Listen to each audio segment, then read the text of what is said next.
it's crucial information for relationships, and basically goes for spiritual practice as well. That again, what we need for that is that we have an understanding of life's development, because as human beings, we're not born here and it's all there. We're not delivered just fresh out of the package. We grow. So we go through a developmental sequence that give us different capacities. And it means when we start out in life, it's deeply relational, but it's also symbiotic. It's a merged state with mother in the womb. And it's beautiful and blissful. And there's also a download already of like universal consciousness, we could say, into that kind of state of the baby being absorbed and held if the situation is safe. But the experience there is not a differentiated experience of being unified with something larger. It's just all there is.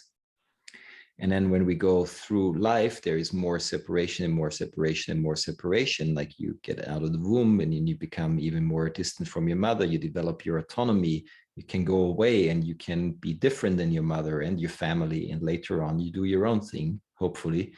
And you become more and more individuated in psychological terms. And that carries with it sometimes, or for most people also, a sense of more disconnection sometimes. So we don't feel so often so deeply connected to everything, which we can still, like through love or spacious expansion. And then from a certain age on, we're kind of like searching for coming back. But coming back is not coming back going down the ladder, but coming back is coming back up into the expanded state that we all are, but having gone through separation.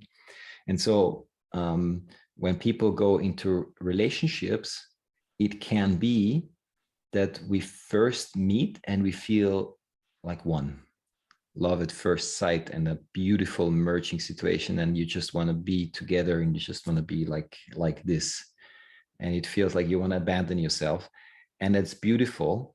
But when people, and then if this goes on well, again, at some point you also, then you have some frictions, or you want to be now in your own space, and then you find your own rhythm of being two individuals creating a space together, but not abandoning your individualness.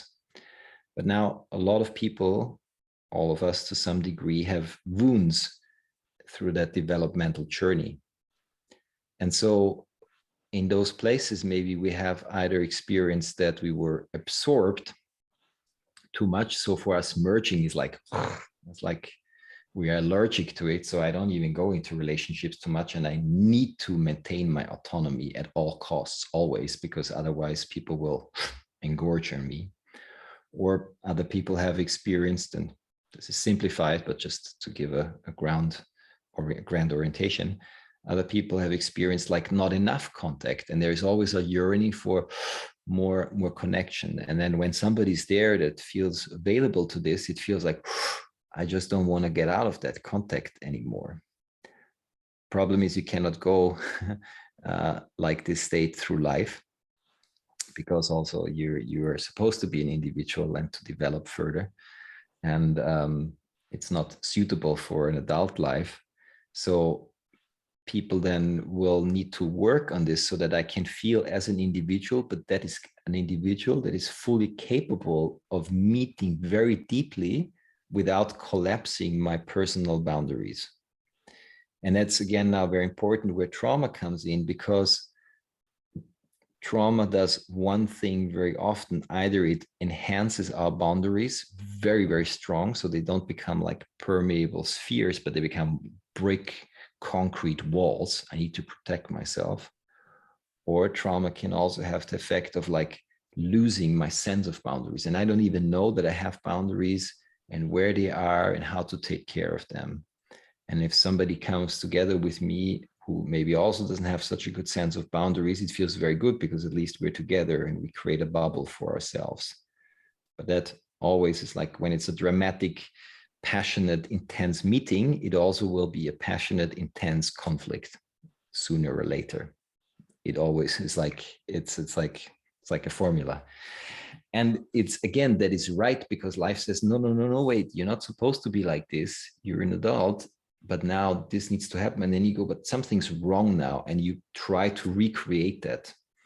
And romance novels, Hollywood movies, old classical stories are full of those confusions also. So we have very little good understanding of what is a individuated capacity where I can fully meet and relate and have deep compassion and nourishing each other, but I stay myself and I stay true to my calling of myself and my autonomy, but my autonomy is not disconnecting me from deeply relating to you.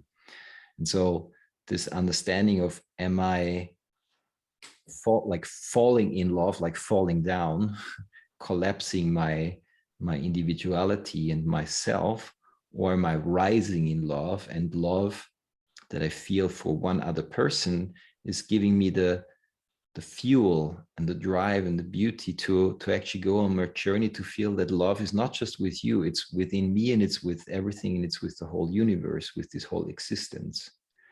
But it can feel like a state of unity that can sound like or feel like even the same, but it's vastly different experiences. And again, sometimes in spirituality, it is not trauma informed or not developmentally informed. These states can be confused. And that's a big tragedy, because then if you call falling down the ladder of merging a spiritual experience, in a way you lock yourself into a place of not being able to practice that which brings you really closer to God. And that's why I'm also so passionate about this, because you can, with the wrong or the lacking information, you can also stay stuck in certain patterns for a very long time, and it doesn't have to be.